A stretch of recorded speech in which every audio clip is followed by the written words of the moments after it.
कौमी अमन कमेटी की जानिब से सक्खर में रैली निकाली गई। मज़ीद जानते हैं इमरान राजपर की इस रिपोर्ट में। कौमी अमन कमेटी बैनुल मुजाहिब आहंगी सक्खर डिवीजन के जनरल सेक्रेटरी सैयद अदनान अली शाह की क़यादत में पाक फौज की हिमायत में रैली निकाली गई। रैली ग्लोबल चौक सक्खर से निकाली गई, जिसमें खुसूसी शिरकत मरकजी सेंट्रल चेयरमैन सैयद अली शाह राशिदी ने की। रैली में 1000 फुट पाकिस्तानी झंडा लहराया गया, जबकि सक्खर के मुहब्बे वतन शहरियों और कई मकतबा फिक्र से ताल्लुक रखने वाले लोगों ने शिरकत की। इंशाल्लाह हमें उम्मीद यही है कि वो जैसे हमारे आर्मी चीफ पहले भी अवाम की खिदमत करते आए हैं, वतन की करते और इंशाल्लाह ताला अभी भी करेंगे।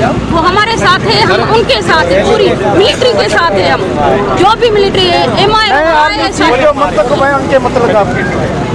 वो मसला भी तो आए हैं। उम्मीद हमें यही है ना कि जैसे पहले आर्मी चीफ करते हुए ये भी हमारे साथ वतन के साथ अच्छा करेंगे। और कौमी अमन कमेटी बैनुल मुजाहिब आहंगी के ओहदेदारान और मेंबरान इस रैली में मौजूद थे, जबकि रैली में लोगों ने प्ले कार्ड्स उठाए हुए थे जिन पर पाक फौज के हक में नारे दर्ज थे। इस रैली में नौमुंतखब होने वाले army chief general Syed Asim Munir को वेलकम भी किया और पाक फौज के हक में नारे भी लगाए गए। कैमरामैन टीम के हमरा इमरान राजपर, राज न्यूज़ सक्खर।